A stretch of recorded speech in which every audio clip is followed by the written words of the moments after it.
What is going on, everybody? Welcome back to another fun-filled episode of the Burnout Brighter podcast. My name's Matt. I'll be your host for today's events. I'm joined, as always, by my wonderful co-host, Destiny. Hey. And my lovely co-host, Darren. I'm back temporarily.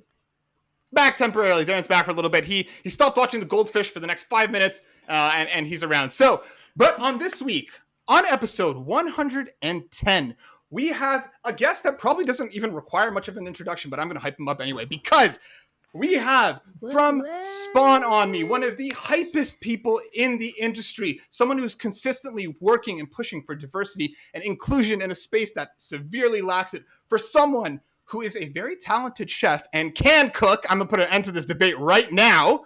Can cook. We have Bricago's own Spawn on Me's Kahlief Adams. Thank you so much for joining us, Kahlief. Thank you so much for having me. I needed this energy today. I was having a down day. Aww. Got a case of the Mondays. I was like, how much medicinal stuff am I going to need after this later on this afternoon? But again, like, thank you so much for being amazingly kind and asking me to be a part of the show. And I'm super hyped to be rocking with y'all tonight. It's gonna be real good. It's gonna be real fun. Brad, thank you for coming on. Yes. Like, I mean, we're repping the red team, so we got to be. Thank you. Oh, I'm so glad you said that. I was like, just before we start, I want everybody to notice we all wearing red. I'm just saying, Gotta it's in the background, it's on the bodies. I gotta say, when Kahlief came on, he was wearing blue, and I was too, and then Destiny yelled at both of us to change, and then obviously we did, because that's how things work around here. Anything Destiny wants, you got it. It's your world. Y'all. It's your world. Anything you want, it's your world. You're going to fit in well here. On this week's show, we're going to be talking all about Spawn on Me and Kahlief's incredible journey through the industry, along with a whole bunch of news like Grand Theft Auto and Smash and Animal Crossing. So get ready and get strapped in, because we're about to pop off. So Kahlief, before we get any deeper in the show, if somebody somehow has not seen you on Kind of Funny, on IGN, on GameSpot, on Twitch, or anywhere else, can you tell us a little bit about yourself and about Spawn on Me? Yeah, Spawn on Me, I like to say, is a premier podcast spotlighting people of color in the video game industry. We've been doing that work for about almost 9 years now. We'll be making 9 years in January of 2022. Congratulations! Yeah. Thank you very much. We had our 400th episode milestone this year.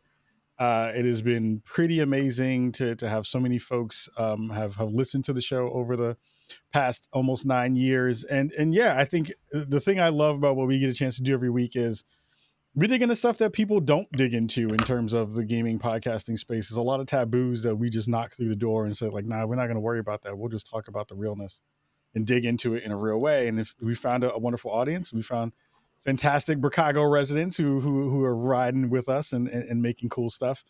And we get a chance to, and I get a chance to do cool stuff like this and hang out with y'all to talk about it. So yeah, we're on all the things, all the places you can possibly go look at it and hear a podcast is where we're at. But yeah, it's been a pretty amazing ride over these past almost 9 years with the show, and then probably like 12 in terms of the gaming industry as a whole. That's incredible, man. Does it feel like it's been 9 years? Because like for us, we've been running for just over 2 years now, and like looking back at it, it's like, holy crap. It doesn't feel like it. Exactly, right? 9 years, man. How does that feel? I mean, I had hair when I started, which was dope. Yeah, I used to be cute. It was one of those days where I was like, oh, you're still cute. Stop it. You are amazingly kind. Do not put yourself down. No, don't put yourself down. I got to send you some good gin. Thank you. I'll send you some good gin. Please. Check is in the mail on a compliment. It feels like it and it doesn't. Like, it's a weird thing because, like, for me, it's always been a passion project, right? And the passion project, when they're going well, they fly by. It's been multiple years. We've had, multiple co-hosts at this point. We've been on various different, services in terms of like, how do you push a podcast out in the world? So it's been really interesting to just see like how far something that started at my kitchen table and my previous co-host Cicero Holmes and co-founder of the show at our kitchen tables, back when he was he's still in Chicago. When I was back in New York, because I'm a New York resident, I'm from New York originally, but I'm over on the West Coast now. I started from a kitchen table and a want to kind of see a thing happen. And then now it's like moved and morphed into this much bigger thing that is, hopefully, and from what I hear, has done some good in the world, which wasn't the initial like thrust behind it, but it is a fantastic byproduct of getting a chance to kind of do that work. So that to me has been the most mind-blowing part of like this entire thing happening, of like it's taken this long to get good, kind of sort of. Yeah. But it I is feel one of like those we things. did that too. I feel Yeah, like for it's hard. us, it's the same way. Like how we started this was for gaming and mental health, but like we've grown so much and we've taken on so many other core values that like Yeah. we're just, and I think that's just a part of growing, right? You see that there's a need for something and you incorporate it, especially if it's something you truly believe in.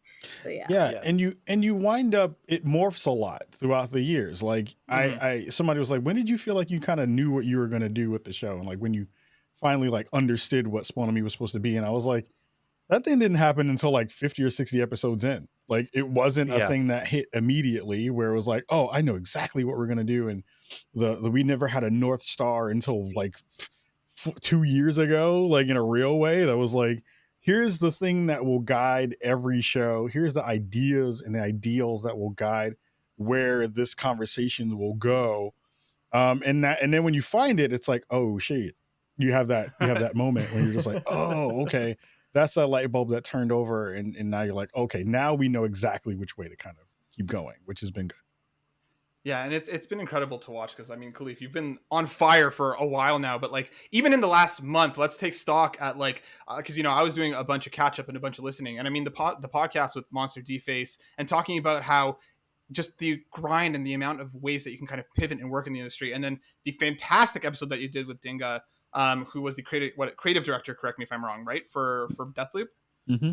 So you've had already just in the past month or so, you've had 2 incredible episodes. So I wanted to, ask you, for somebody who hasn't listened to Spawn on Me before, what are some of your favorite episodes? And it doesn't have to be specific or anything, but like, what are some of the ones that stand out in your mind? If somebody wanted to jump in, what are some of your favorites?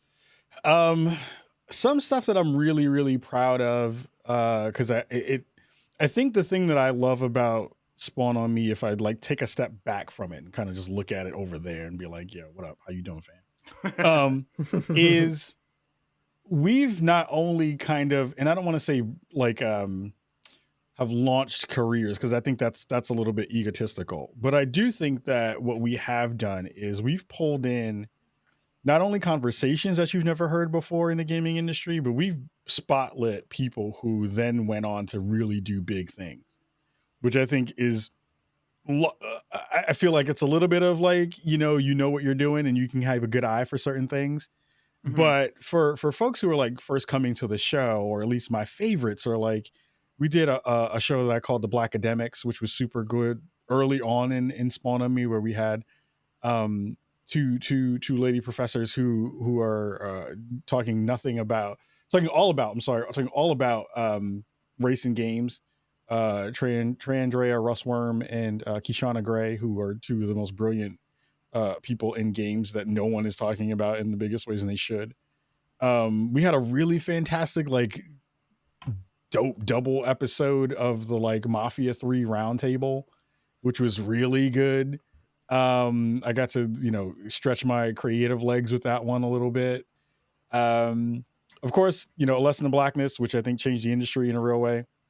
I think episode 1 and 2 of A Lesson in Blackness really did fundamentally change the conversation around the video game industry and race, and how, the external parts of the industry that never talk about blackness finally had their moment to kind of like, oh crap, we really need to like pay attention to this because of the George Floyd incidents and all of that part of the equation. And I think, for me, it's always about like, how do you bridge the gap between being honest about who you are in your prism, in the life that you're living?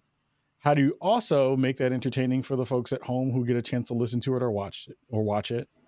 And then also, are you actually doing something for the space that feels worthy? Because I have a reverence for the industry. Like, I am a person who grew up in the space where my heroes were folks like Ngai Kroll and so many other, folks who don't really get their due now because they've already kind of moved out of the media space, and they've already moved out of the kind of like front of camera space. But for me, it's always like, how do you bridge that gap and be different in a way that feels smart?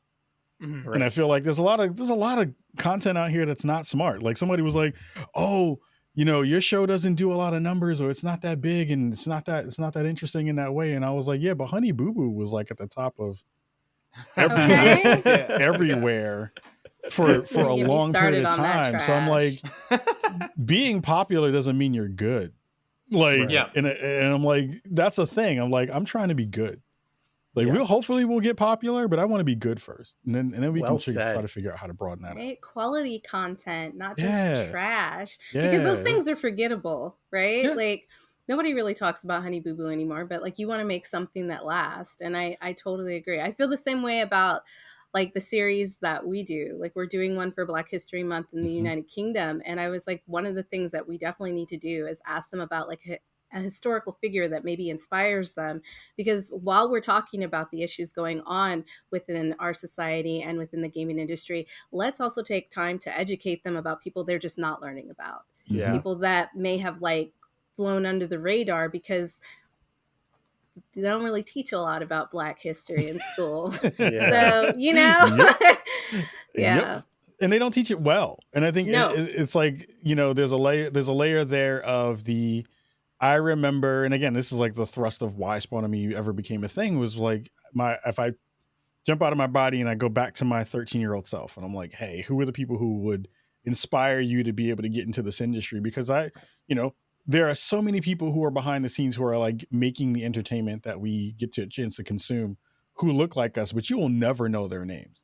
Yeah. And that is a weird part of the way that the industry works. And it's not because of like, of course there is some, insidious parts of the racism layer there. And there's also, parts of the kind of way that Blackness is even talked about within not only video game circles, but most entertainment circles in the ways that are not, if you're not dancing or rapping, or if you're not Playing doing some sports. Yeah, like if you're not doing the four pillars of what you think people can do, Right.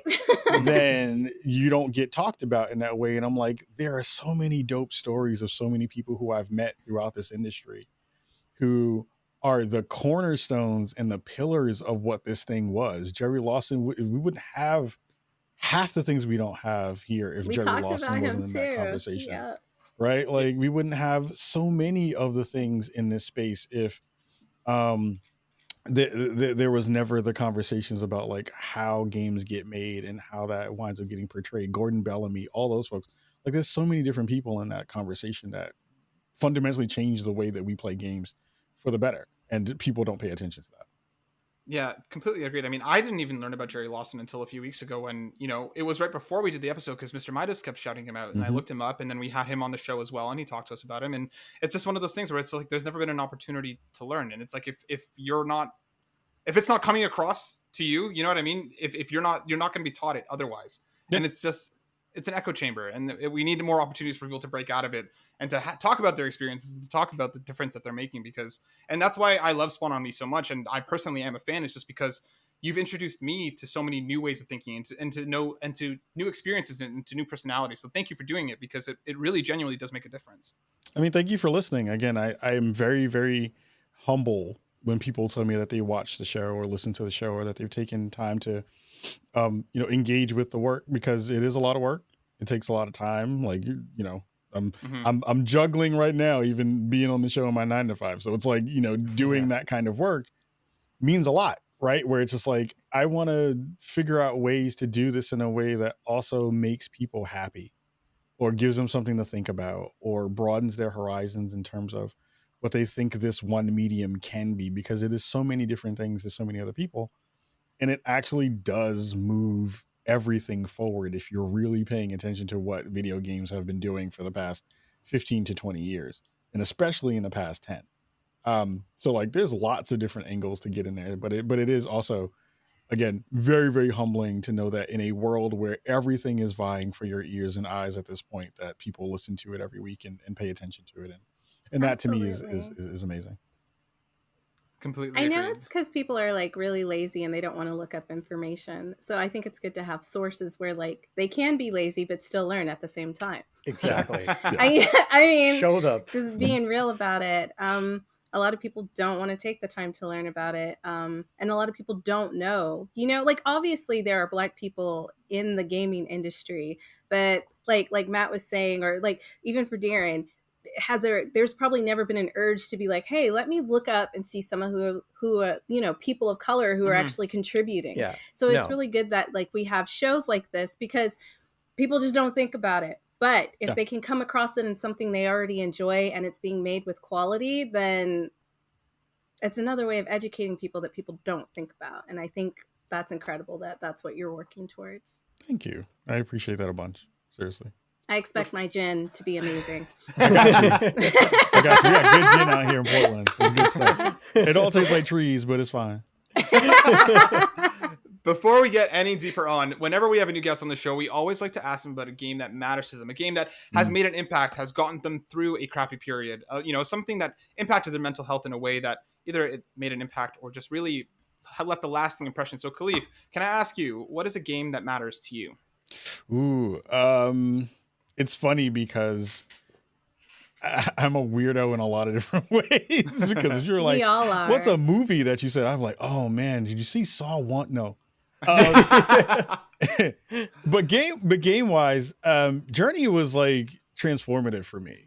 Like I remember finishing Journey and sitting there with a controller in my hand and having gone through like the last half of that game with someone who was nameless, faceless, voiceless, and having gone through that whole conversation that happens within that game about life and about death and about resurrection and about togetherness and about camaraderie and about how do you balance all those things out without having the ability to actually hold that person's hand or speak to them. It was a really poignant moment where, I think games are so much broader than what we give them credit for. Like, even in the ways that, the games are the games and you wind up getting a chance to play through stuff, and hopefully you have those moments of pause where you're kind of sitting there and thinking about the experience you just had and how it had an effect on you mentally and emotionally, and how do you dig into all those things. But it's very rare to feel like, oh, I did that with someone else. Like I had that moment with another person that wasn't in the room or wasn't on comms on your headset.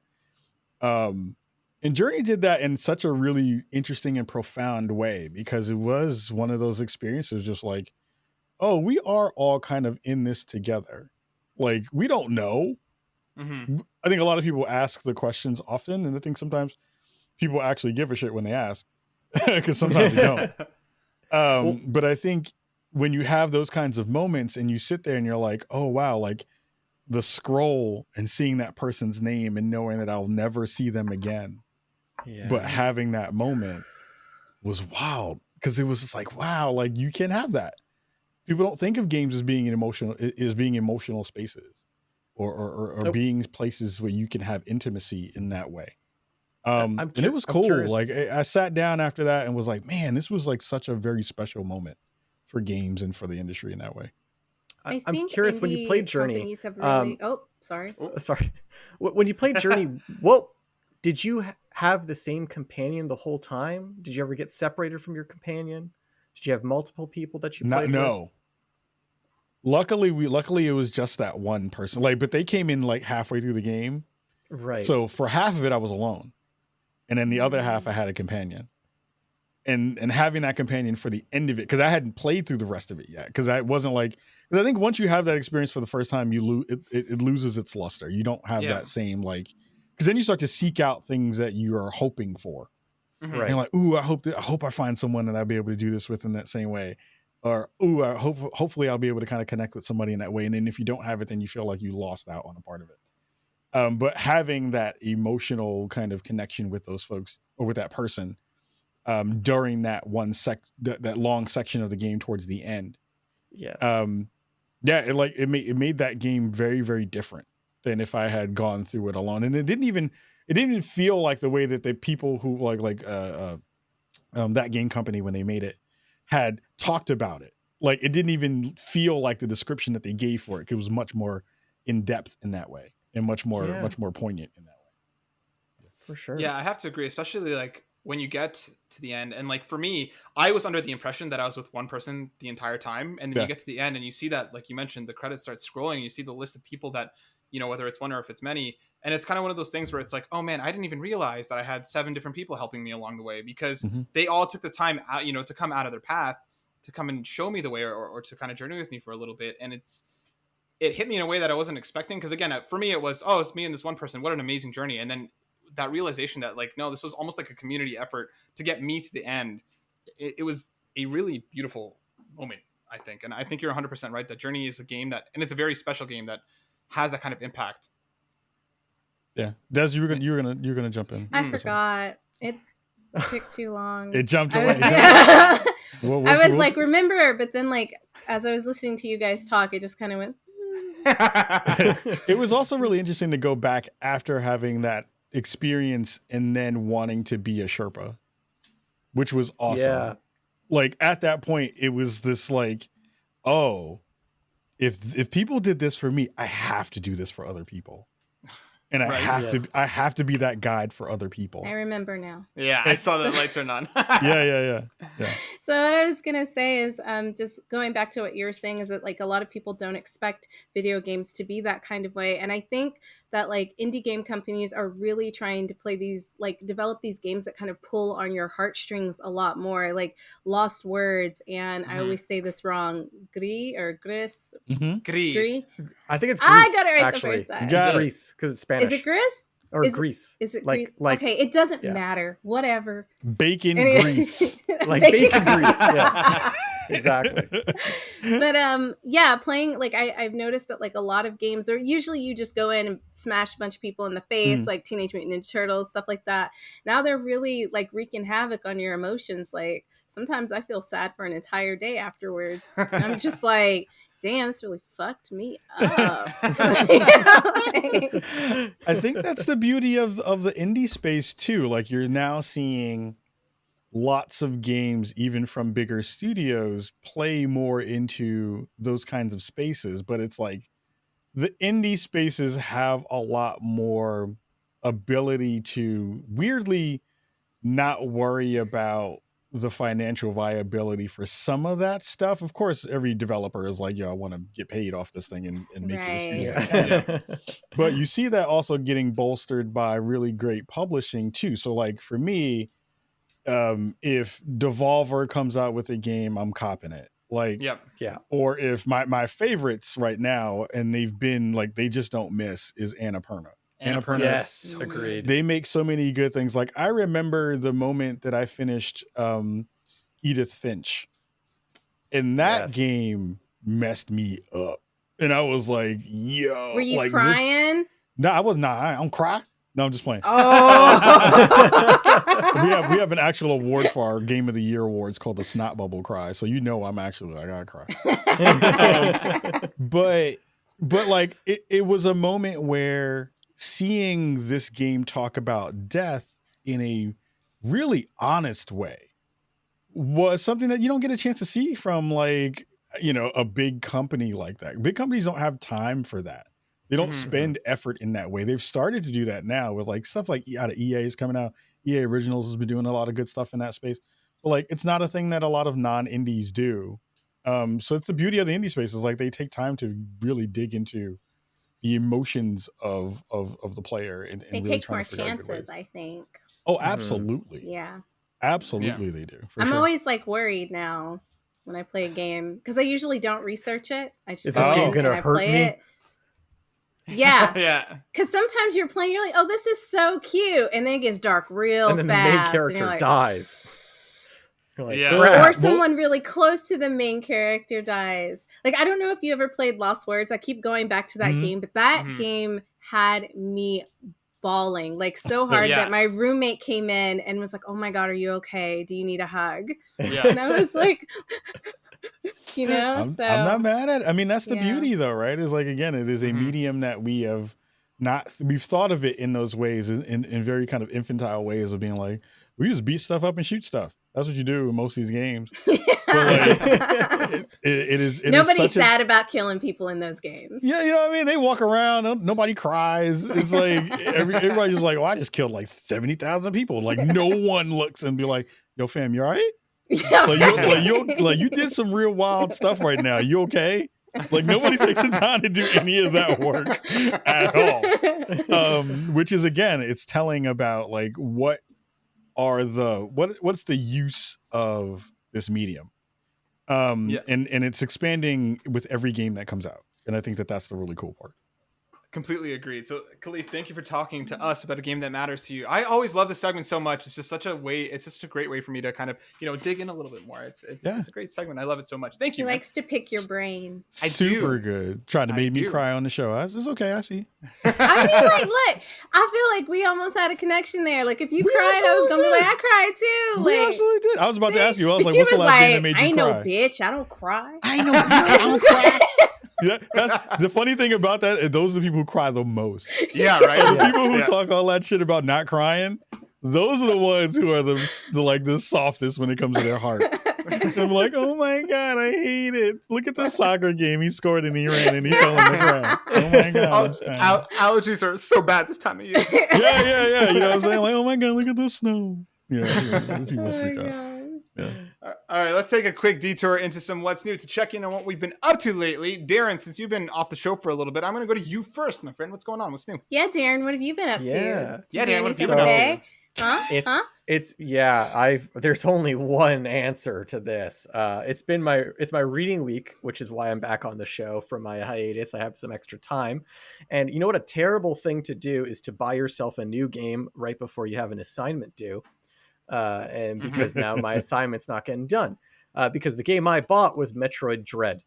Metroid's my favorite game series of all time. I love me some Metroid, and Metroid Dread is kind of everything I've wanted in like a modern version of a side-scrolling Metroid. It is much better than Samus Returns, from as far as I can tell. I'm just under halfway through the game, I think, but like it's long, it's meaty, it's just so well paced. Samus is just like always just like moving through at insane speeds.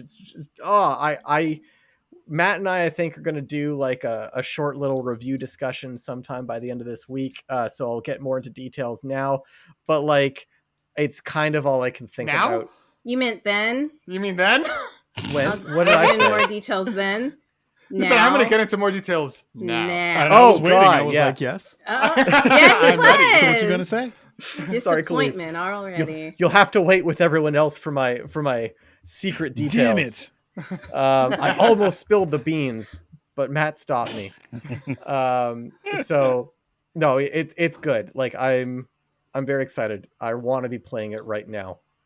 I'm sorry. I'm going to go play it some more right now. I just really liked. I wanted to just add really quickly. I loved your description of the game when you said meaty. You put your hands up like it was two butt cheeks, and it was like meaty buns. Like you're holding it. And I was like, I have to hold on to in that game. A lot of wow. What? Jesus. Whoa. Can we just cut this part so we can post it for our preview? Just Darren being like this? Like, please. Yeah.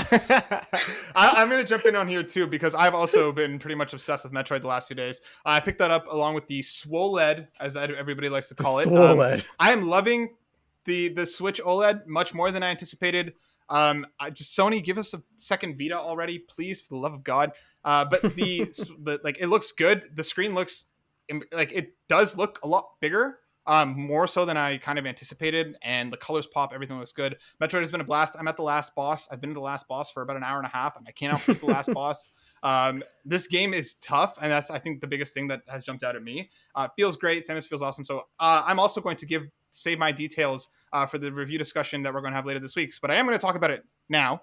I'm having a blast with it. Really, really liking it. I'm sure I'll be finished by the time we get into it. But yeah, the SwoLED got some killer GameStop trading deals. So like, I always like to get into GameStop when they have those specials on those trade-ins to get kind of, the best I can. So I'm loving it, having a blast with it. Really, really excited to keep going with it. Kahlief, let's jump over to you next and save Destiny for last. Kahlief, what have you been up to? What's new? Wait, what was that weirdness? Like, save Destiny for last. Save the best for last. What do you mean? The best for Oh, last. okay. Thank you. Save best. Okay. Sorry. Absolutely. Yeah, come You on. gotta save the best for last. Sorry. You think I want to get myself hit He's today? rarely nice to me. Okay. Go ahead. You better Not trying to treat get us right. What am I playing? What's the thing that I've been messing around with? So I just finished my Forza preview, or not really. I've played it and the embargo went up as of this recording. So it has some chance in with Forza, which is gorgeous. It is such a beautiful game. Like, Yeah, you like it? I am not a car head in the kind of any traditional sense. I'm like, does it drive? Yeah, okay, good, go. That's awesome. But it is fantastic in what they've been able to put out into the world. I am very, very excited for the retail version to drop, so I can go and review that thing because that's wild. I've been playing a crap ton of Back 4 Blood, which is so good. Nice. Is it? Yeah, That- I've been very anxiously awaiting it. Back 4 Blood is like one of the best. Like I that's the kind of thing like I wish that we weren't in COVID for multiple reasons. But it's like one of those things like when you just sit in a room and all play that, drink your behinds off, go hang out, wild out, and just be chill with people and like play that thing. It is fantastic. It is so good right now. I've been playing with some friends and we've been getting it in, and it's been just so, because you just have so many things happening at the same time that you just can't figure out. Like, all right, first of all, whose fault was it that we chose this part of the map, and who did that? First of all, who picked this other card? Because it has this really cool card system where you're using, you build out your decks in the beginnings of your runs, and then what happens is they have these specific corruption cards that will then affect the game in a really not great way for you. And you have a choice of picking one of those corruption cards, and you have to pick one. Like, it's not like you can't not pick one in every round when you move over. So you're just adding all these layers of fucked up that you have to deal with throughout the rest of your run, while also giving yourself some boosts and some perks. So it's wild when you were playing with friends, but then when you add randoms into that thing, it then just becomes chaos, because it is such a game in which you have to communicate in actual ways. Like, you can't be like the, hey, use your words kid. Like, you can't be that person, right? You got to actually talk to people and be like, yo, I'm going and doing this. Is everybody okay with this? Because if I do this, we're about to get rocked. And people are like, all right, we got to go do it. It's the only card that we got left. So that has been brilliant and fantastic. And then the last thing that I've been trying to dig into has been Far Cry 6. So I've had that for a long time, and I've been playing through it in the longest review of all time. And it's a weird game. It's a really fun and interesting take on all the other parts of Far Cry that you already kind of know and love. Mm-hmm. It's set in a really interesting place that is also not really, feeling like it's connected to a real world place that is really pulling on inspirations from real world places, if that makes sense. Mm-hmm. But what I like about it is it has all those elements of just like I think every time you play a Far Cry 6 game, it should come with yakety sax with it. Like, it should just have that music in the background, that like beep, beep, beep, that thing like happening all the time behind you, because that's what it is. It's like everything that could go wrong will go wrong in this moment where you shoot your gun and someone hears it, because it's like everybody hears you in the vicinity of where you're at.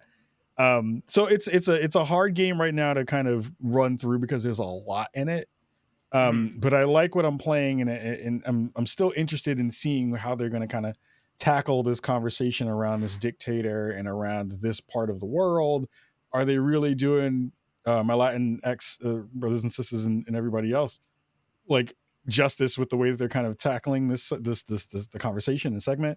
It's been really good to see, folks within that community also kind of talk about it in those ways and like broaden that perspective out. So those are the 3 things I'm playing now, while other stuff is like rolling in, because of course October is the worst month right now in terms of everything coming out all at the same time. So yeah, it's a lot of stuff on the plate. Yeah, it's been a busy September, a busy October, and it's not really going to slow down through November either. So nope. Yeah, I mean, we got to strap in for the rest of it. What about you, D? What's been going on? What's new? So while you guys were talking, I was trying to think of something interesting to say that I've been doing. I have not really been doing anything that interesting. I did, however, find out that there is like a real version of the Fix It Felix Jr. game from Wreck-It Ralph. I went to Really? an arcade. Yeah, it's there. Oh, I man. was very surprised. And then I saw Ralph, and he was like, "I'm a Wreck-It," and I was like, "Oh my god, That's cool. that's from the movie." I know that guy. I know him. We used to date. But anyways, so doing that and decorating for Halloween, and Nice. just trying to get shit done. Right? Ooh, wait! I have to know now. What's the favorite Halloween decoration though? Like, what's the one that cannot stay in the box when you're like, all right, we got to put up all the stuff. Okay, so the thing is like Jackie saw something on Pinterest and she was like, "Oh, we got to make this." So we went to Joann's and we had to buy fucking glittery tulle and eyeballs and like all this other random shit. So I'll post a picture to show you what we made, but it's like these crazy orange and purple, no, green and purple bows with like a cat's eye in the middle. And we have them like hanging up like this, and then we have like purple lights and like orange lights strung up, and then she made like these like little lollipops from Evergo. Okay. From like those pool floaties. So she just like wrapped them up and like put a stick in them and like look. How do you start? It's a thing. How do you start your thought with "I've been doing nothing interesting" and then unload with all of that? Yeah. What do you mean? That was extremely interesting. I guess so. I don't know. I came to impress. I guess I did. But yeah, just that. And I started watching. I feel bad because I really should take notes on things that I do. So when this question comes up, I know the name of it, but I don't. So I'm just going to kind of describe it to you. Loose description. It's like this 3D animated show, and it's for kids, but it's really weird because like the characters in it are like, "Are you sure we should be showing this to kids? This is kind of like deep. This is kind of terrible." So it's about Hansel and Gretel, and within like the first 10 minutes their parents cut their heads off and then sew them back on. Yeah, exactly. The look on your face is what I felt. And then fuck? Yeah, then they run away from home, right? Because they're like, "Oh, damn, your parents should never try to murder you." And it's like, all right, they're teaching the kids lessons. Yeah. So they run away and they get to like the gingerbread house, not the gingerbread house, but the house that's made out of whatever that the witch was in. And so they go to the extreme of telling you this person's not a witch. She's just a normal person, but she does eat children. And how she started off is that she had a baby of her own. And like you see this whole scene and she's sitting with her baby and she kisses her baby on the face. She's like, "Oh, you're just so cute. I could just eat you up." And then she kisses it again. And then she's like, "I could just eat you up." And she eats her baby, and you don't see it, but she fucking eats her baby. This is a kids show. What the fuck are you watching? So this is a Christmas story, isn't it? It's crazy. Like it's like they're like they explain that it's like it's Grimm's fairy tale, so it's not supposed to have happy endings. Like shitty things happen in it. I'll get that link to Matt, and then he'll post it so you guys can watch it. Yeah. I definitely want to see this thing. I watch the weirdest shit, and I like what I play the weirdest games. I'm with you on that. Yeah, I'm with you. Really quick, because I know.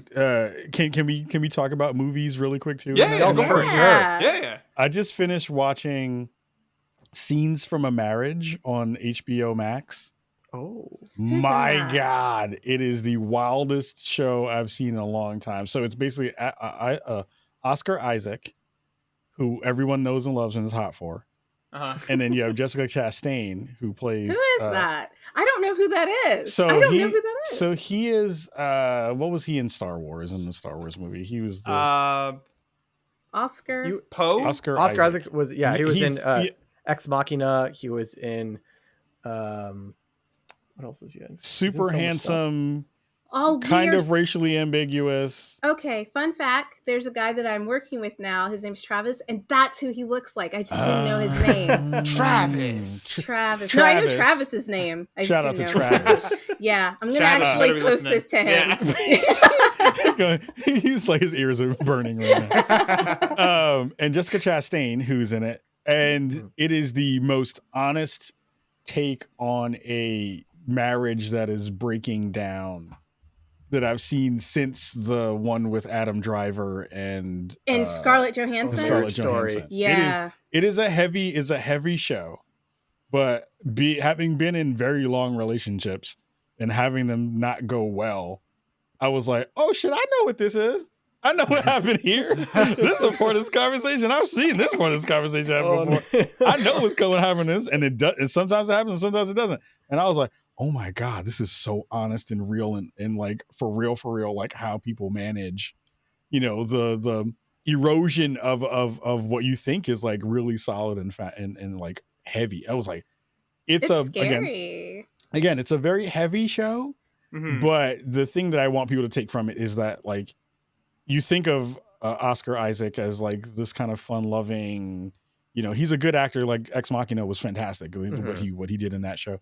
But like the way that these two actors are killing it in this movie and this show, it is like, I don't know, you can't give an Oscar to a TV show, but they should, because it's very, very good.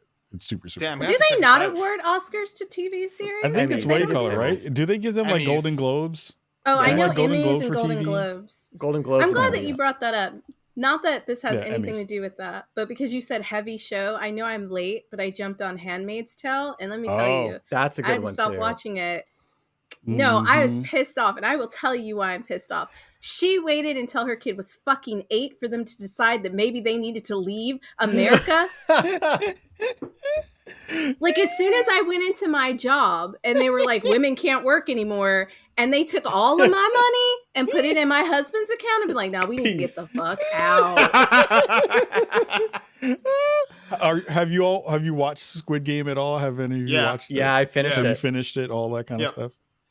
Yeah, it's again, it's like one of those interesting, like I watch really weird and fucked up stuff. Kinds of things, but again, like also really, really well acted and super, super interesting and all those kinds of layers. So Squid Game was super, super dope. We actually made a video of us doing the cookie candy. Oh, nice. On a challenge. Yeah, that was. Yeah, oh, that's so great.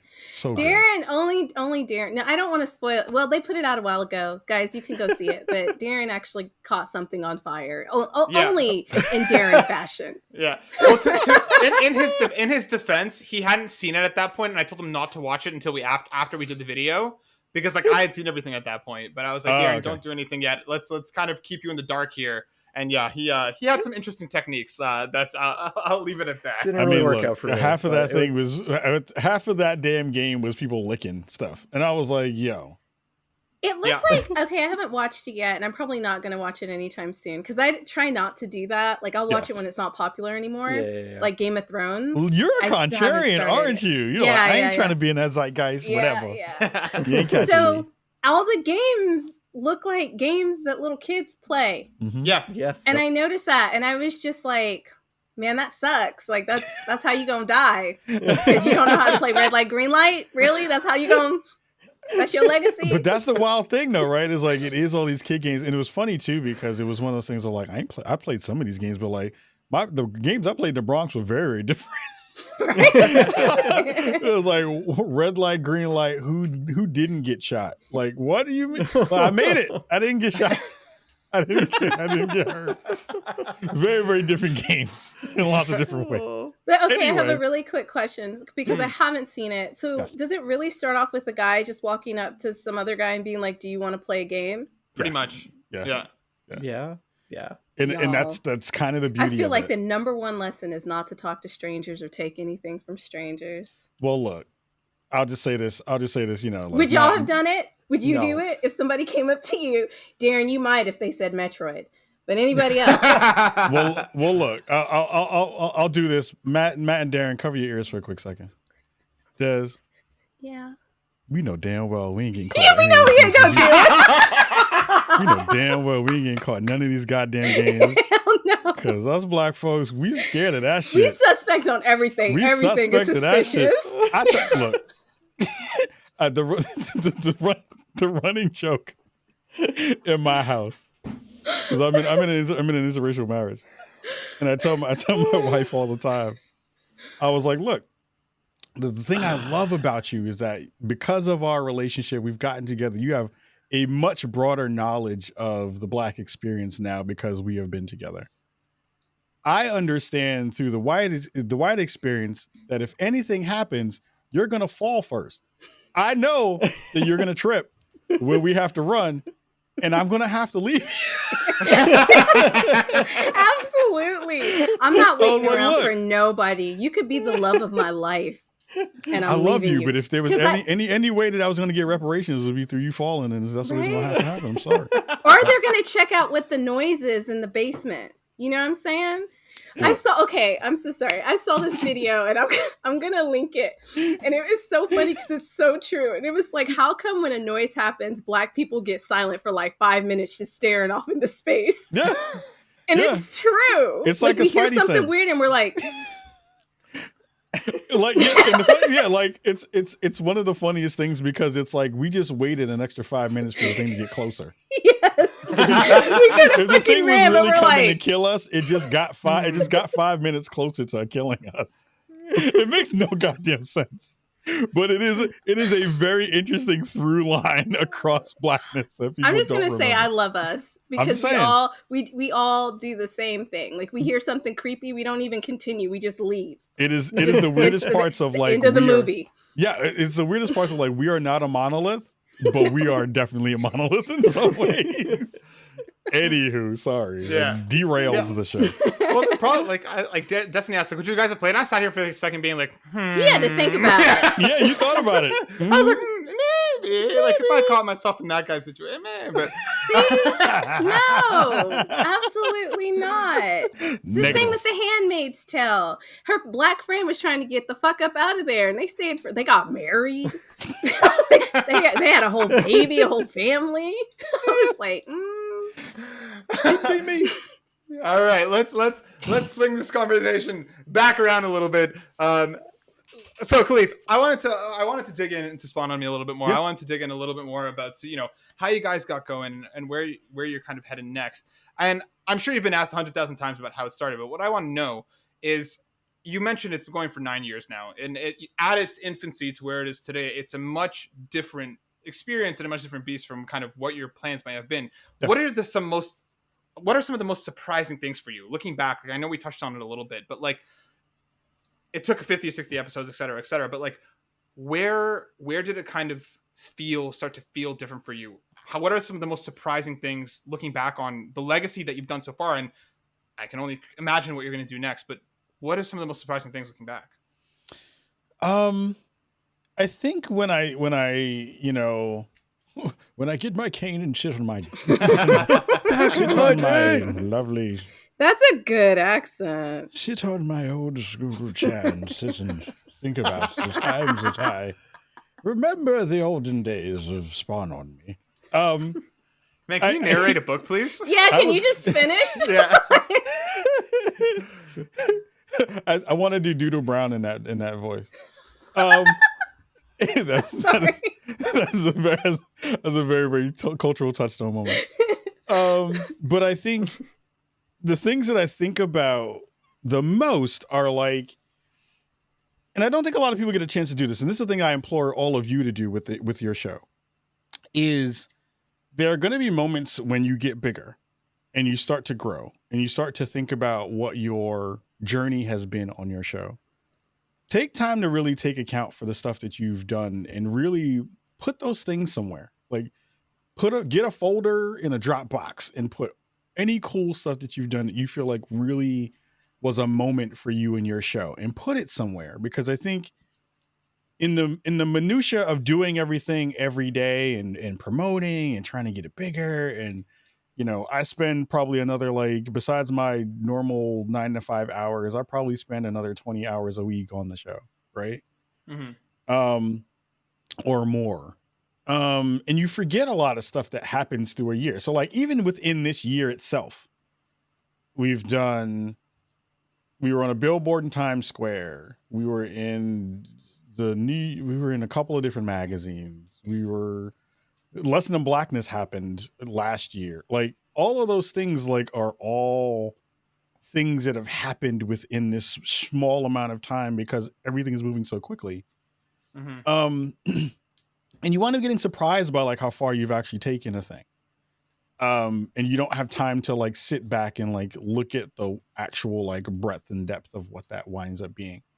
Like I would have never thought that we'd have been published in books in ways like we're a reference in certain journals now of like people will reference our show in conversations around blackness in video games. Like, you know, I think the work that has happened for me personally of like Spawn on Me has given me the ability to get like an actual 9 to 5, a couple of 9 to 5 jobs in the industry. Like I've actually been able to make that pivot from just doing this as an enthusiast podcast to having it actually like fund, not the show, but like me having a job, having built it from the show into an actual career where I can go get a job and get paid. Right. So I think like there's like lots of things that you don't really take into account in the moment, but they wind up really pushing through and giving you a space to be really, really thankful. And I think for me, that's what it's about at the end of the day. Like, do I think that Spawn on Me will be as big as, you know, whatever the biggest gaming podcast is, right? Yes. Probably not. I think so. I appreciate you for saying so. I don't believe it. But we got to be positive. Like, well, look, we're on the frontier. I believe in that too, but I also need people to hit that subscribe button, hit the button. But it's like there's a part of that too, right? Where it's like, and this goes into a part of the conversation that's a little bit different. So like, I want us to be again, I am very ambitious now. I wasn't ambitious before. I didn't have ambition. I wasn't an ambitious person. I was a person who was like, yo, I'm happy to be here. Right? Like, I never thought that I was going to make it to the age of 25. My two parents were drug addicted. I was raised by my grandma. I was raised in the Bronx in the 80s when people was getting shot left and right. I've seen people die in front of me. I've seen a lot of shit. But I think that the interesting part about all that has been it gives me perspective.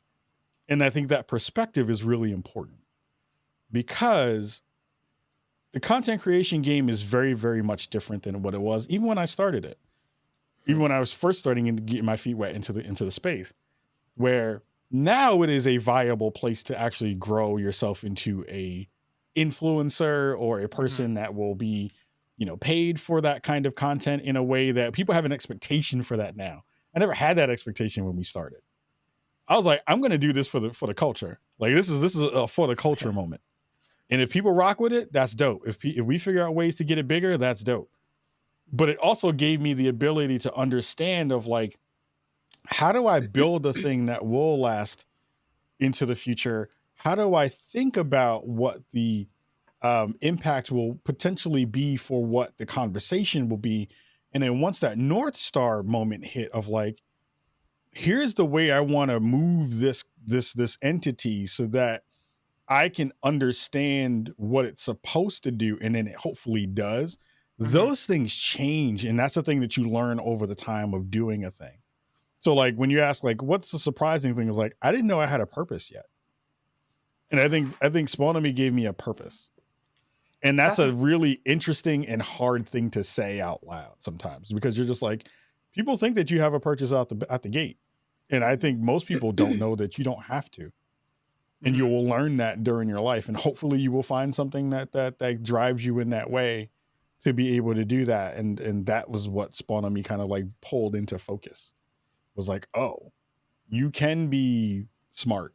You can be as black as you want. You can be a person who wants to fight for people in a way, in a world where saying you're empathetic and saying you want to love people and saying you want to be all of those things gets looked down upon because that's not what drives engagement.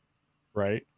So it's all those things that I'm learning in real time and continuing to learn and continuing to massage and continuing to figure out like good ways to implement that stuff while hopefully still being as authentically me as I can. So, yep. Yeah. And I think that's why that comes across very naturally with you. I think, especially when you speak, you can hear the passion in your voice. You can tell how much you care about what it is that you're doing. And that kind of thing is infectious. And it you know what I mean? I really do feel like Destiny said, you're going to go so far, so quick that it's going to be incredible to continue to watch. And like, we have all the faith in the world in you, man, and what you're doing. And it's incredible to see. And as much as you want to say, you know, you got to be humble and you got to, you know, take stock and stuff. That's great. But like, I can't wait to see where you're going to go, man. I can't wait. Yeah. That's You're on a fucking billboard. Stop. Yeah. You know what I'm saying? Like, again, I appreciate that. And I think of it's the reason why I think a lot of people get it twisted when they get into this space. Because I think a lot of people, they understand at a certain point where they think they understand that it's about them. And I'm it's not about me. Like, it's a part of me. I get to be the vessel that this hopefully dope shit comes through. But I think there's a layer of it where people just don't understand that, like, this is all the audience though. Mm-hmm. I am a vessel for what the audience was looking for at that moment in time. There's gonna be a moment when I ain't hot no more and people will be like, yo, why that dude that be over there running away from people in Squid Game? I mean, hopefully by that time you'll want to retire. I think one of the issues we have as Black people is that we're taught to keep our head down and to be humble. But I think if you're doing something incredible and you're making a change, it's okay to step away from that humbleness to be like, yeah, I did that. Like, I'm working on that and I'm making that happen. And it's not just about the people who are listening to you. It's about you, because if you weren't there talking to them, there'd be nobody there taking your place to speak to them the way that you do. It means what you're doing. People are listening because you're doing something important. You have something that you need to say and it's worth listening to. So while I get you want to be humble, I'm going to sit here and tell you it's okay to step away from being humble because you're doing fucking amazing. Thank like, you. Own that. Own that. I try. And I try to. I do it more in private than I do it in public. Okay. there are moments. There are moments when because it's also a thing too where for me, I really do believe that like quality work will get to a certain spot, right? Mm-hmm. Do I think the world is ready for what we do here at Spawn on Me? No. Like, do I Probably think that it's not. like I know it's not ready. But what I do like is when people ask the other inevitable question of like, so what do you want to do later? Like, what's the next thing that's on tap for you for Spawn on Me? And for me, I think that the thing that I want to tackle in a real way is because the gaming industry is so big and because there are so many dope people playing games now and because the conversation has given itself a space. And again, I think through work that I get a chance to do, through the work that was even predates me with, you know, got to give Sophista her props over at Not Your Mama's Gamer and her podcast because she I love predates that us. name. Yeah, Not she's Your fantastic. Mama's Gamer. They're fantastic, and you know they predate us by like a year, right? But it's like thinking about where all of it kind of lays. I'm always looking out and being like, my shit is better than their shit. Like I have those layers too, where it's like, yo, it's the thing that frustrates me is when I see people who don't put in the effort and put in the work and they still get ridiculous amounts of views and all this stuff. Yeah. Like That's like half the people on TikTok. I mean, 80%. I mean, that's a whole other conversation, but Right? it's like it was really interesting because like I think maybe 2 weeks ago, maybe a week and a half ago, some young kids who work with Mr. Beast, they started their new podcast, right? Mm-hmm. And Mr. Beast is a huge YouTuber, like in the space, does a lot of philanthropic work, aka whatever, like does all the good stuff. Do I think that content is like smart? No.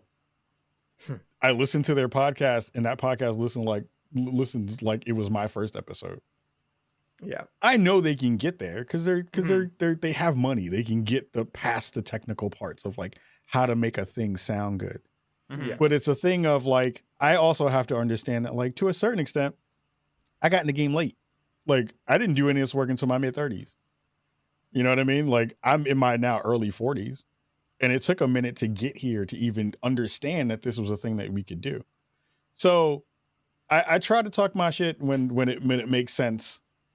But what I wind up doing is trying to do that in the work. So like, even small things that people don't pay attention to or like ways of thinking about stuff. So like we're going to do the Spawnies, our Game of the Year award show soon. Either it's going to be at the end of this year or the beginning of next year, you know, like first week of January. sure. Mm-hmm. It's going to be a history making moment. There's never been a show where you've had on a video game award show, have never had 2 Black hosts on it. We're going to be the first ones to do it. Right. Because that changes the world. That changes the conversation. that takes that whole like, well, why y'all doing that? Because no one is doing it, and we should do it. It's unreasonable that it hasn't been done yet. I hosted the Dice Awards this year. It's the first time a Black host has been on that show. Like, there's stuff that is happening that is history making, but we don't pay attention to it because it's not a thing that will get you clicks in the same way that you think about that work happening. Right. And that's okay. But it means that the things that I have to do are bigger and smarter, and they have to wind up touching other layers of the conversation in a way where you don't get a chance to see it. So it's like when people are like, well, Kyle, you're real humble about the stuff. It's like, it doesn't mean that I'm not impassioned, and it doesn't mean that I'm not ambitious. It just means that I think about the game different, because the game is different. Well, you can do all that stuff that you want in the kind of like usual ways that we do. Oh, I got a whole bunch of Twitter followers, all this kind of stuff. I told somebody like a month ago, they were like, Kyle, you seem down. Like, I was fussy online. I was fussy on Twitter that day. I was mad fussy. And they're like, yo, Kyle, why you mad fussy today? And I was like, yeah, because I'm not getting my due. Like, I'm not getting my credit. Yeah. Like, I will say, like, again, less than blackness fundamentally changed the industry. No one will say that, and that's okay. But what I did say was, the thing that drives me now is like knowing that the people who won't give me my flowers and the people who do hate, that I'm now in positions and talking to people where I will be affecting the way they move in ways that will benefit them that they will never see. And that to me is more interesting than how many Twitter followers do I get? Did the show break 10,000 downloads? Did it do this kind of thing? Like, those things are dope, but they are avenues towards making the space better in a way that I'm hoping for in the next 3 to 5 years. Like, that's what I want to do. Yeah. Because I think that has goals. Lasting impact. Yeah. Like, that's impact, right? No, it is. You're right. Like, you may never know it's me, but I had a hand in it. That shit is dope. I think one of the things, though, is just as a person of color, we have to take into account that we have to work twice as hard sometimes to get our dues. You know what I mean? Like, but listen, when you get there, you better step up and be like, yeah, I did that. Like, I know you're saying like you don't care, but listen, I'm saying it's important because other people who look up to you, other little Black kids who might want to be in that space, if they see you, then they'll be like, I can see myself doing that. He's doing that. I can see myself doing that. Because there's so many positions in the gaming industry where you don't see Black people at all. And it's so sad. So I think that you're hosting this is dope because there's a ton of little Black kids who game. Yeah. And they're going to see you hosting it and they're going to be like, yeah, I'm going to do that. That's what I'm going to be. That's the hope. Like, yeah. That's the hope. Like, somebody was like, "Who do you want to like? What do you want to do?" And I was like, I know a lot of people shit on Tyler Perry, and there's reasons why people shit on Tyler Perry, and most of them are pretty understandable and reasonable. But what I will say is, like, somebody asked me, and I was like, I want to be like the gaming Ava. I want to be like Issa. I want to be like, I love fucking Issa. Yeah, like I want to be Issa. I want to be Ava. I want to be Tyler in the gaming space, right? But you can be. Well, that's what I'm saying is like, that's the idea. Is like, at a certain point, there's a lot of fussing and fighting within multiple groups within the gaming space that's about stuff that to a certain extent doesn't matter. Yeah. Like, I've been like fist balled at like the stuff that was happening on Twitch, right? So you have the conversation around Twitch about hate raids. Right. Yeah. And I've been like, look, I love all of you. I understand that this affects you in a really profound way. This like hurts you in your heart. But also, none of these platforms give a shit about you. What are you going to do about that?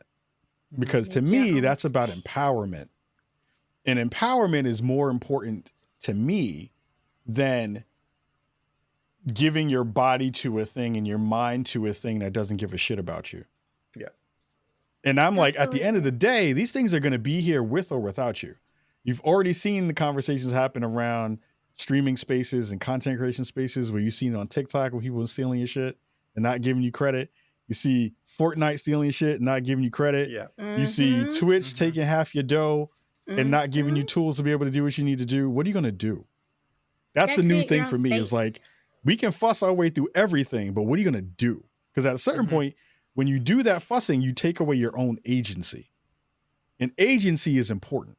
So I don't want to take up a full part of the conversation with that, but I think it is important for me when I think about the future of what this is going to be and the future of where I want my power to kind of lay and the ability to kind of help people is about agency. You are capable of taking these spaces and making them something profound and dope and using those spaces to talk about the things you want to talk about and build the communities you want to build and make things that actually move the conversation forward. Don't let people feel like they can take that away from you by throwing up walls or not paying attention or not doing the thing that you need to do, because there are so many different avenues in which you can actually affect the ways that we all dig into this work. And sometimes that stuff isn't cute. And sometimes that stuff isn't fun. And sometimes that stuff isn't out front. It might be behind in the scenes. And I think that's what the Small Niche thing is hopefully going to be able to do is like, I'm trying to get everyone who touches that thing to be POC. Like there may not be a white face at all on any of it. And that's probably the way I want it, is to make sure that we have a space to say like, look, we can do this on our own if we needed to. Now I know why you brought up Tyler Perry. Yeah. That's what I'm saying. Because at first I was like, I got to see where he's going with this. Yeah, exactly. But, Again, not about him, but it's about the idea of like, look, what he's done. Like his he's fundamental his thing. own. Like he's done his thing. It's like, Black I Panther can do was this filmed on my there. own. Right? Like, so it was like, we don't need Hollywood. We're going to go to Tyler's place and film our movies. Yep. And I think that's incredible. Like, if that's what you're going for, that's great. Yep. Yeah. Like you mentioned, Yes, the world might not be ready, but the world will never be ready unless people actually take the steps to prepare the world to be ready. And that is what you're doing at Spawn on Me. So yeah, you have to stop asking at some point. Yeah, I don't even think it's like preparing the world. We're going to do what we need to do to succeed. That's kind of what it is. I think and I appreciate that layer of it, Darren, because I think that there's a space in which a lot of people will ask for permission. And my charge is that we don't need permission anymore. It's like, you can do it. Yeah. If I can do it in my small kitchen when it was back in Brooklyn and now into my basement in Portland, like, yes, this took a lot of time. This took a lot of effort. This took many, many years of figuring out how to make it happen. But you are now at a space where technology is not a barrier. Not really. There are way more avenues to do the work and more and bigger and broader ways than you ever were able to do before. Now you get a chance to just collaborate with dope people and make dope shit. Yeah. And if you do that, then you're in a much better position. Yeah.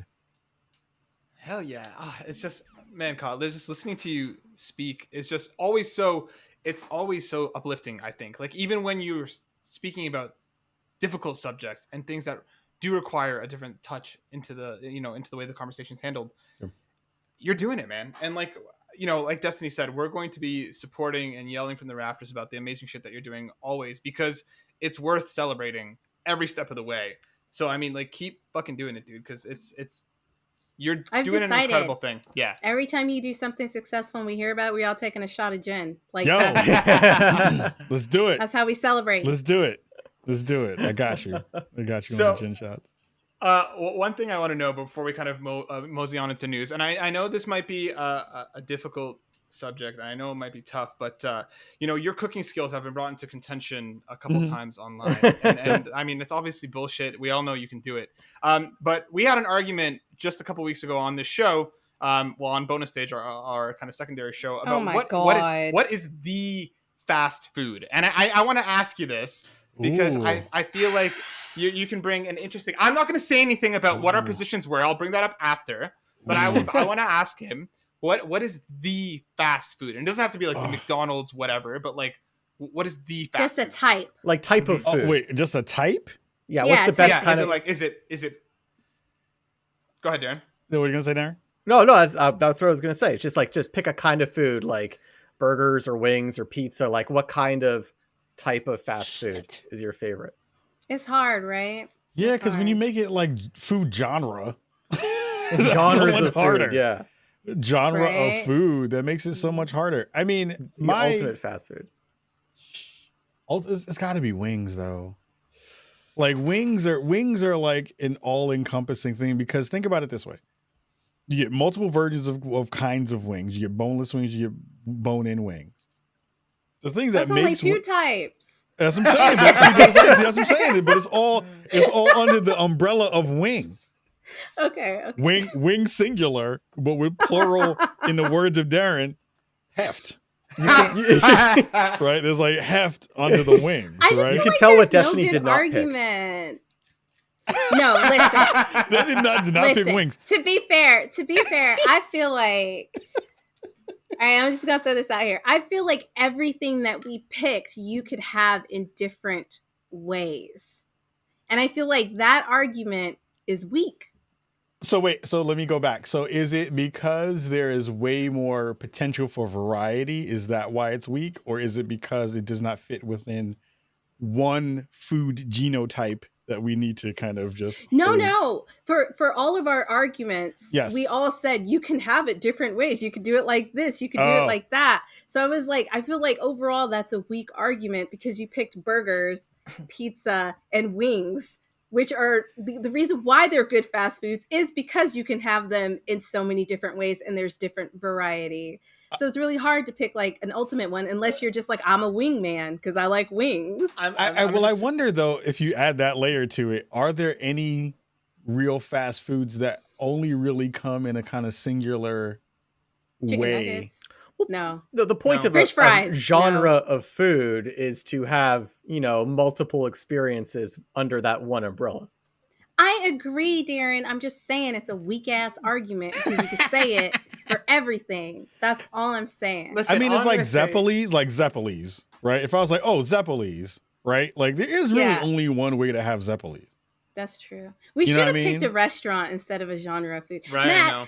Yeah, how did 'cause we if- do on the because I know you had a voting thing. Yeah, I had the poll. Stupid Darren's Burgers won.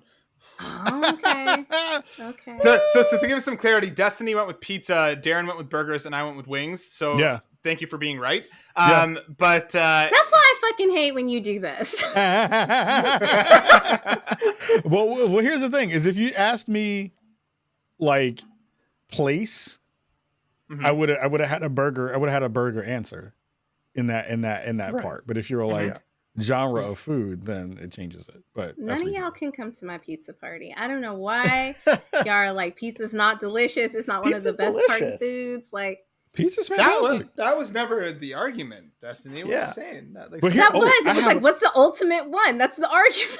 I have a counter to your pizza, and this is the only reason I have a counter to your pizza. Okay. I think pizza is fantastic and dope. The plain, if you get a really good plain slice, you can get a whole bunch of different versions of it. I do think that one thing falls apart because I think it's very regional. So, like, for Okay. instance, as a New Yorker, I think we have the best pizza on the planet. Something I'm to do now with here in y'all's Portland. water. Yeah, I'm saying, right? Like bagels. It is like, true. That's like it's like the bagels, water. yeah. It's like the water.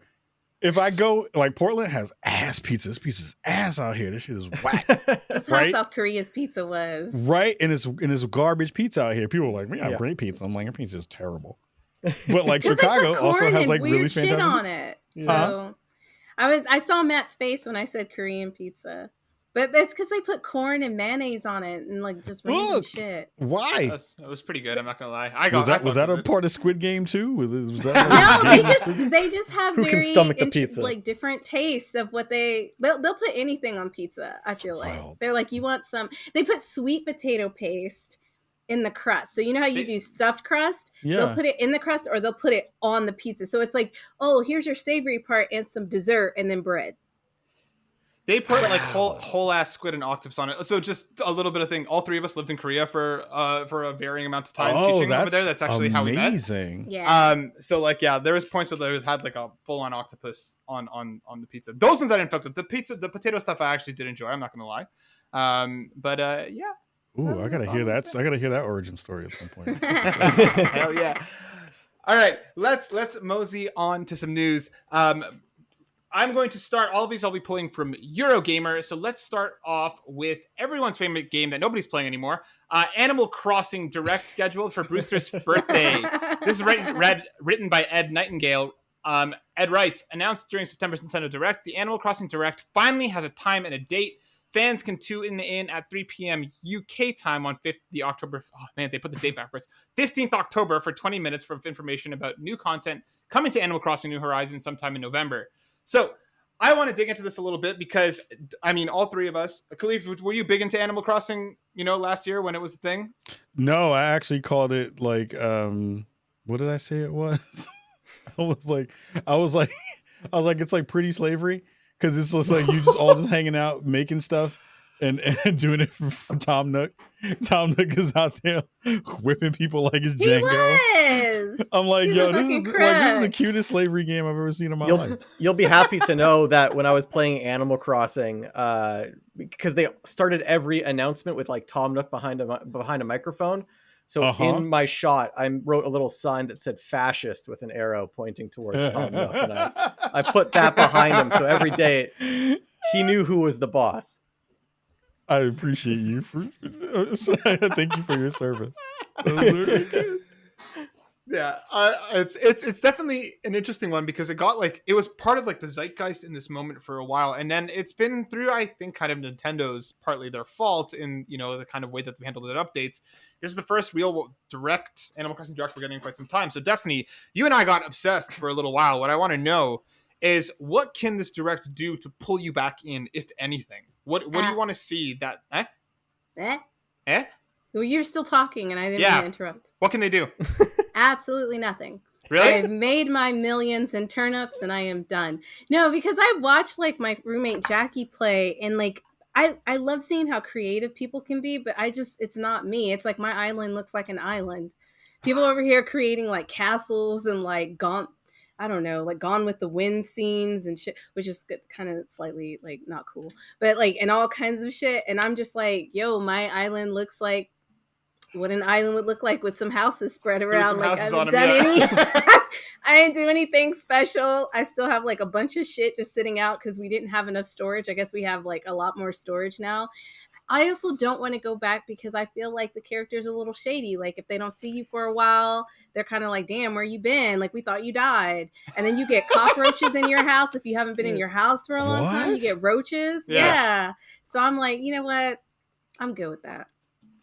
Yeah, I'm curious. I even bought a second Switch because of this fucking game. Are you literally did? It's still wrapped. Yeah, it's she still hasn't in the opened box. it. What? Yeah. Where's my Switch? My Switch looks like it was beat up.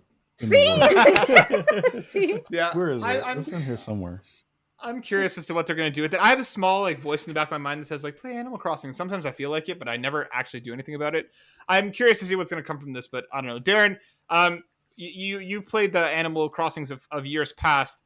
What usually come alongs with Brewster? Is there a reason to be excited about this owl thing? Wait, Pigeon? first I want to see Kahlief Kahlief's Switch because I saw he grabbed it. So I wood paneled my Switch at some point. Oh dang, that looks dope. But I it was really sloppy, and I had to take it off, and now it looks like it's like a halfway house Switch. Yeah. But it was really good. There's a company called Toast out here that they made like actual like wood. It's like actual wood.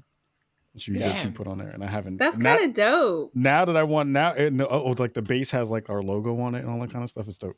That's awesome. But now I want to swallow get our logo on stuff. Yeah. Yo, I will send you to those folks. They make good stuff. Hell yeah. But yeah, Brewster was, I kind of think, the best in New Leaf. Basically what was cool about Brewster was it was a way to visit villagers that have left your island, because like villagers that leave would come back and have coffee, and like other villagers from other islands that you saw would come and like have coffee. So it was kind of like a thing, you like go in and you just like chat with villagers that you haven't seen in a while or maybe want to see, and you kind of just like have a conversation with them. And I think there was some other functionality to it that I'm not remembering. Fair. But the problem with Animal Crossing for me right now is that this new game actually launched with so much less content than the 3DS version, that like all these updates that they've added have just been trying to kind of bring it back to what it was in the previous game. Clearly the customization feature that they added for the game and the like having items being able to be placed outside your house took up a lot of development resources or something. But I think that's kind of silly because, I mean, yeah, they took out so many sets of furniture. They took out a bunch of mini games. They took out Brewster. They took out like stuff that was there. They should have had it more content complete.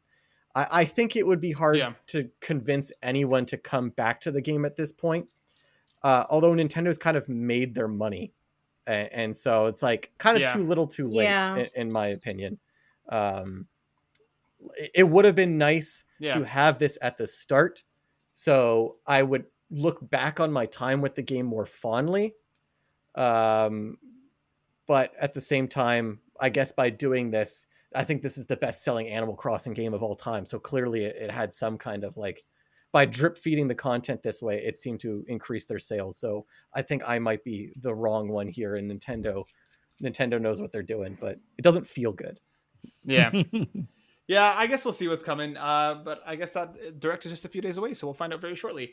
The next piece of news that had Darren and I very excited.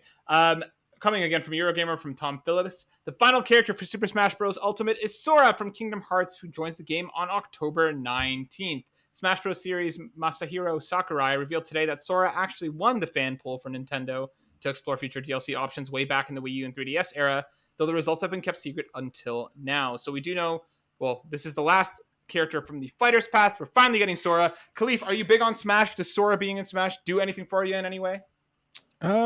It's really interesting because I have not really engaged with Kingdom Hearts at all. So it was funny. We were in in our Slack channel talking about all this stuff, and I was like, "Hey, that's the kid with the key knife." And hey, everybody's real excited about the key knife kid. That's dope. Yeah, that's cool. That was me too. Yeah, I was like, who? I was like, well, I didn't even know.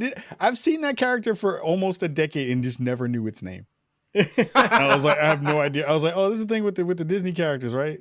Oh, okay, cool. Pretty much. Yeah. I love his take on it. He was like, yeah, I guess like, but I knew who Sora was, but I didn't know that everybody was like, oh my God, we have to have Sora in the game. Like people were flipping out. Like my whole Twitter was just like, it's Sora, welcome Sora, it's Sora. And I was like, eh. Is it because can you fill me in on like what the cultural relevance is besides them having like 7,000 games in that series? I think Kingdom Hearts, at least for me personally, like hit at a time where I didn't I didn't care about the first one at all. It wasn't until I played some of the second one at my friend's house a couple years later that it kind of clicked. I just think that like the heart in that game is as convoluted as the story is, and as like especially spawned across a ton of different kinds of platforms and different ways to play it. It's just it's so messy. Regardless. And I can't tell you the exact reason why. I keep playing pretty much every single one because of the characters and because that like the kind of nostalgia. heart that game has. Part of it is nostalgia, yeah, for sure. I don't know, Darren, what do you think? Yeah, no, I would definitely say it is probably the game that best represents late millennials. Because I think that was just like the game that people that our age when we were kids started playing that got us into JRPGs. It has the Disney connection. So if you connect it to Disney in any way, that's going to attract a whole bunch of people. And it kind of also, just similar to Nightmare Before Christmas, I think also is part of the whole like hot topic movement of like things. So if you're raising like a generation of like scene emo millennials, like that game, along with Nightmare Before Christmas and like My Chemical Romance or whatever, I think it's all wrapped into that same like emo white kid teenager 90s movement. So it's followed that nostalgia wave. It's the Go-Gurt of games. That's what you're trying to say? It's the Go-Gurt of games. That's what it sounds like. Okay. That's good to know. Okay. And I'll say you can tell that Nintendo did a good job with a Smash Bros. Announcement, not by how many people are excited, but by how few people are upset.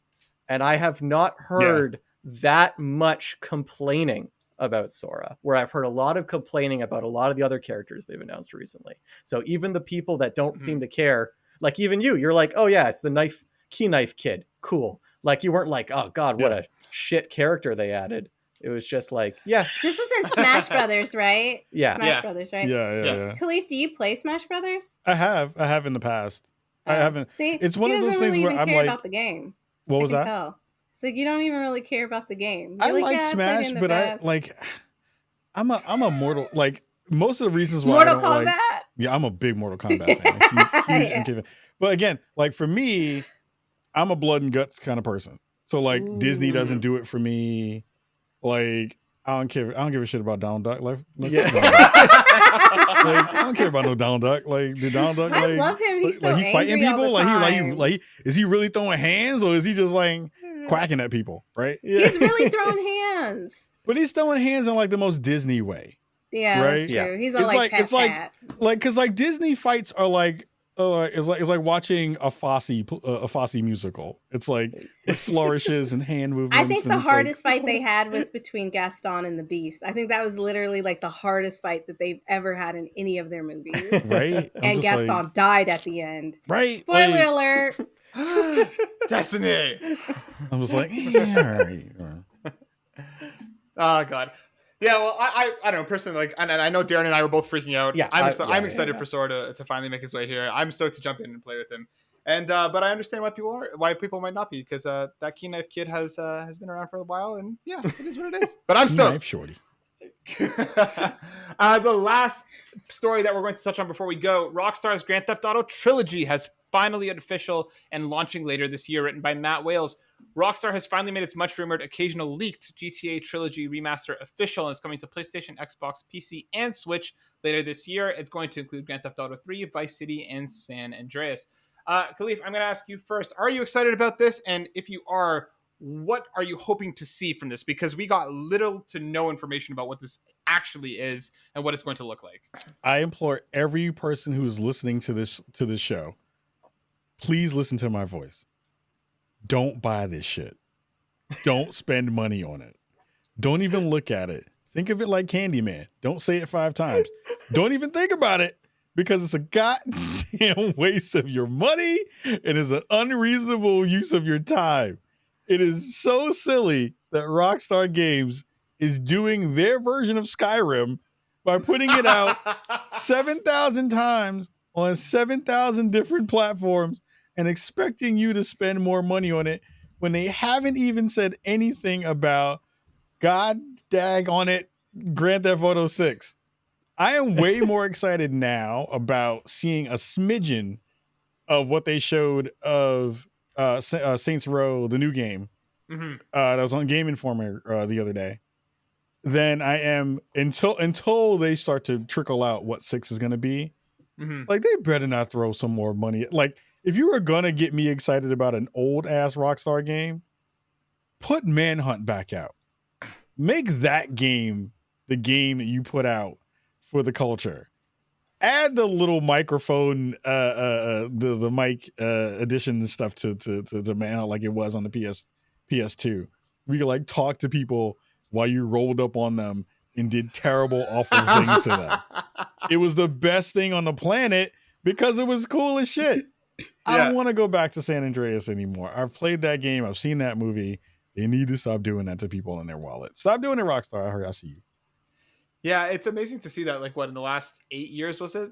They've only put out GTA 5 over and over again, and what they're coming back to now is, outside of Red Dead 2, I guess, is more old GTA. Yes. And what kind of gets me too is that like they're pulling all of the older versions off the shops now, and like this is going to be the definitive way to play it for without us even knowing what's going on. Darren, what do you think? What are you thinking about GTA Trilogy? Yeah, what makes me laugh is the title, because they gave it 2 names basically. They call it Grand Theft Auto: The Trilogy, The Definitive Edition.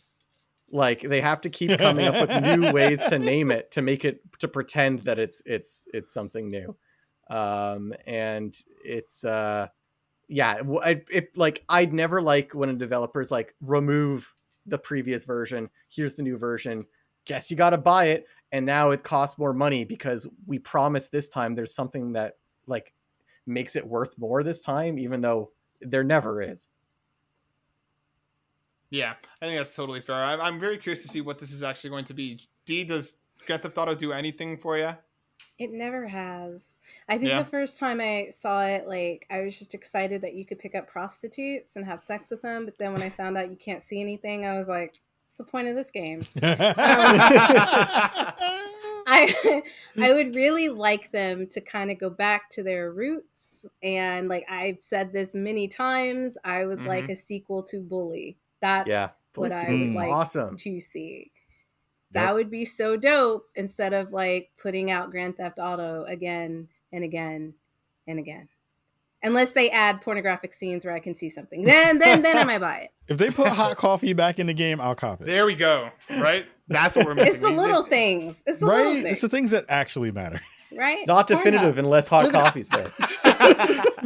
Grand There Theft we go. Brazzers. Yeah, I'm like, all right, let's make it happen. The ass. Rockstar, if you're listening, there you go. This is what you need to do. Scrap everything you've done for GTA 6 so far. Hands. Come on. Get Darren's hefty hands on to help develop, and we'll be good to go. Kahlief, thank you so much for joining us. It has been an absolute pleasure having you on. I hope you come back on in the future to rock with us once again. Before we go, can you hit us with the socials one more time? Where can people find more of you and everything that you're doing? First of all, this is a fantastically run ship. This is so much fun. Thank you. I had you. such a blast rocking with y'all. I needed this in the worst way today. So thank you so much for having me. Thank you very, very much for letting me blather for almost an hour and a half. And you really do have something special here. I think this, the energy that all of you have connected here is going to be something that's going to drive you very, very far. And I think that's fantastic. So please continue to keep going. And continue to keep Thank pushing, you. because That there's something means so very much, special. man. Please come Thank you back so much. anytime. You're welcome anytime. I told you you're Mhm. invited I to the am barbecue. down. Absolutely down to make that happen. Absolutely. Next time we really will have drinks. Be ready. Hell yeah. Oh, it's gonna be. I mean, if I'm already doing BYOB. this without drinks, what am I gonna do with drinks? Just be out here twerking on camera. There's a reason nobody's wearing pants. Yeah, no pants. There you go. You can check out Spawn on Me on every podcast platform on the planet. We are live every Wednesday at 6 p.m. PST at twitch.tv/Spawn on Me. We're also doing a secondary stream on Thursday nights until the end of the year, because we have partnered with the NFL and Twitch to do Thursday night football games, which is fantastic. So we'll be up Very nice. on Thursday, doing more with the Chicago Sports Network. I call it the BSN. So we BSN every Thursday, Hey! which is pretty dope. And again, like I think, we have our YouTube channel, which we're trying to get a little bit bigger. I'm trying to mess around on TikTok, but I'm old. And then also trying to figure out good ways to continue to kind of like bridge the conversation out. I think what I get a chance to do every week with these shows is to give you a little bit of a tidbit into me, into the things that I'm digging, into the conversations I think are really important. And trying to figure out a way to, again, like showcase when I say we are the culture, that we are the culture. So, every Friday our show goes out on all those broadcast networks, and you can check that out every week. We've been going strong for almost 9 years now. Hopefully we're contracted out for another 3 with our friends over Fanbyte. So you'll have a little bit more of me to go in the future. And we have some real cool stuff coming up for the end of the year that you are not going to want to miss, especially towards the beginning of December. You may see some stuff happening with my face. And then the Spawnies will hopefully, if I can get all that stuff together, we'll be doing our Game of the Year award show towards the end of the year. It'll be myself and Rihanna Manuel hosting that out. So we'll be doing some big things on that side of the fence. So stay tuned. We got a lot of more dopeness stuff coming. I was like, Rihanna's coming on. Hell I mean, you know what I'm saying? I was like, oh shit, Fenty. I'm saying, guys, go like his stuff. Go 5-star it. Go subscribe. What are you waiting for? But first, do us, because you're already here. Yes, exactly. You're already here. Exactly. And then move on over and do absolutely. Kahlief. And I hope I'm not kind of, revealing anything. That thing in December, we all know it's going to be a Rockstar sponsored playthrough of the GTA trilogy definitive edition. I'm very excited about it. Everybody, make sure you go like, subscribe. All of the information is going to be in the links below, along with these little cards that pop up here. I'm going to make sure to link back to Kahlief's Spawn on Me channel as well. Kahlief, it's been an absolute pleasure. I can't wait to get you back on in the future. For Kahlief Adams and for Team Burnout, we'll see you on the next one. Peace out. Bye. Later.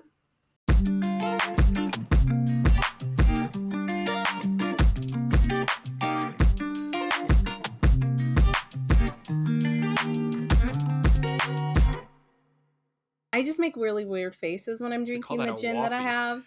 So Wait, what gin do you have? it's so gross. I would get up and show you, but I am not wearing pants. So Hence the reason I turned my camera on. I went to go change my shirt.